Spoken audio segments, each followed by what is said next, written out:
can you create really interesting video live and doing this in a way that just feels right to you, feels right to your audience, and actually gets them clicking in and thinking, golly, that looks interesting. And have I got a fabulous guest for you, all the way from Manchester, a great pal, Eamonn Gray, who is the guy on live streaming video. So all around the world, people listen to this man, and he's got some great ideas to share with you. Eamonn, hello. Hi, Eamonn. Great to see you from over the mini pond. It's not quite the big pond, is it? Over the mini pond. And we're probably sharing a drizzle or two today. I think is going to be a bit dank, but there you are. But nothing dank about what we're talking about, because we're going to talk about authentic connection, being the real you, sharing the real you. And of course, you know, my background is storytelling, so we're not going to focus a lot on that today. But one of the things that you've got to do with any really good story is get people hooked just as quickly as you can. So think, golly, that sounds interesting. What happens next? When it comes to creating video, how do you get the same kind of effect, whether it's live or, in this case, a recorded video? I think it's easier to do that on a live, because there's no, you can't edit a live video. So you've got no other option than being yourself. And so I'm a big believer in turning up, pressing that go live button, and then sharing your knowledge, sharing your expertise, but just being yourself. Now, you do need to raise the level a little bit, and I call this heightened authenticity. So it's being being authentic, but you've got to raise the energy levels a little bit. There's no point kind of, you know, you can be authentic, but have if you've got a very kind of low energy level, if you're speaking, you know, imagine you're speaking with somebody in a coffee shop and you're speaking at a very low level like this, then people are going to get bored. So you need to raise it up a little bit. But so there are different levels, I think, of what I call heightened authenticity, depending on the type of video or the type of speaking engagement that you're doing. Yeah, I love that. And actually, talking about energy, I guess in terms of getting people to just feel, oh, I'm energetic too, and staying on board, especially in the first 30, 60 seconds of what you're doing, what have you found is that's really helpful, and here are things, no, not so much? Okay, well, the first thing I would say is try not to compare yourself with other people. This is one of the worst things that we do. And I tend to do that a lot. I look at these people who are so full of energy, and they're very, very different personalities to me. And I can end up thinking, oh, well, you know, my live videos are a disaster because I'm not putting the same kind of energy into it. So you need to completely get that away from your head. From a practical point of view, I'm a big believer in warming up the voice and your body physically before you go live, or any kind of video that you do. And this is probably because my background is as a professional singer, but just doing some physical stretching exercises and warming up your voice just before you go live and having a bit of fun. There's nothing worse than starting a video and you're looking very grim and nervous. So starting with a bit of a smile is always a good thing.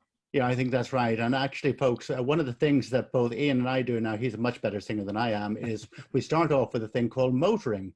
And if you think we've gone slightly nuts right now, perhaps we have, but here's something that's really useful, where you simply go, it tickles your nose, it tickles everything, but what it does, it moves the sound forward. It's ridiculously simple, but watch what it does to your energy. Isn't it good?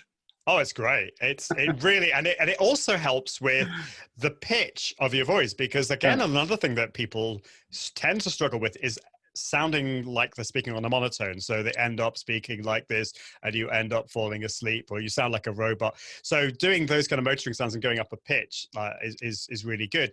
And the other kind of exercise that I like is doing some Italian vowels. So getting your mouth shape really wide and getting the contrast between an ah vowel and an oo vowel. So doing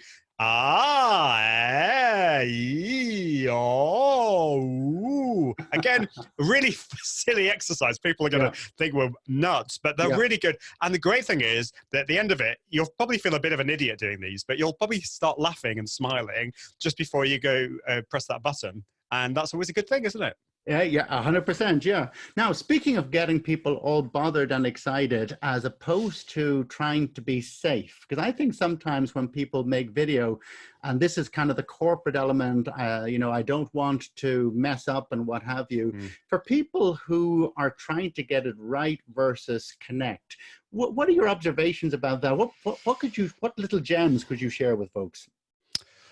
Well, there are two things going on here. I think the first thing you need to do is plan as much as you possibly can. Have a checklist particularly with the tech, because you don't want to be worrying about the technical side of things, particularly with live video. So make sure that you get all the technical stuff sorted, that you test things out, and you're really confident and comfortable with that. But then once you press that either go live button or the record button, if you're pre-recording your video, my advice is embrace the wrong. Don't worry if things go wrong. In fact, I urge you, when things do go wrong, keep recording, because although you might not want to use that for the main content, that's great for other kind of content, for like a blooper reel or something like that. Just have a bit of fun with it, and don't take yourself so seriously, because actually at the end of the day, people are more and more getting put off by slick marketing videos. They want to see that you are a real human, that you too make mistakes and do the same kind of things as the people watching you.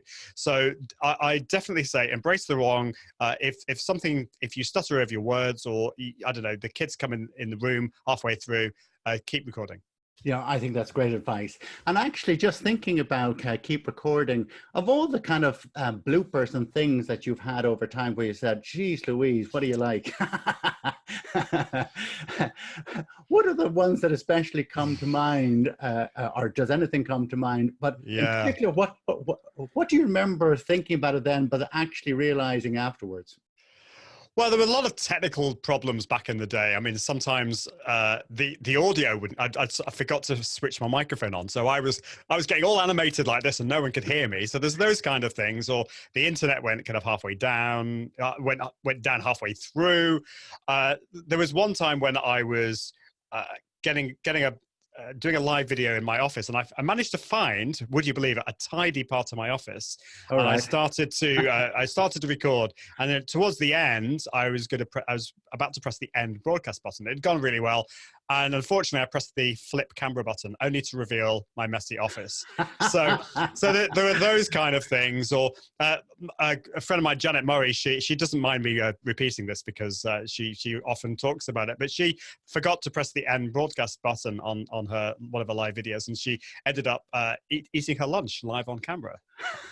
So these things happen to us all, but we're all human. We all have lunch. We all have, well, maybe not all of us have messy offices, but we know somebody who has. No, I do. In fact, if you look behind this is the only part of this room that never gets fixed up, because that's how it's going to stay. You are not going to see the back of this room. I can tell you that. Yeah. But listen, Ian, that's wonderful. I really just want to thank you for taking a few moments to kind of just share some of these insights, because I think for a lot of folks that they worry about trying to get things right, as opposed to it's more important to be approximately right than precisely wrong in these things, isn't it?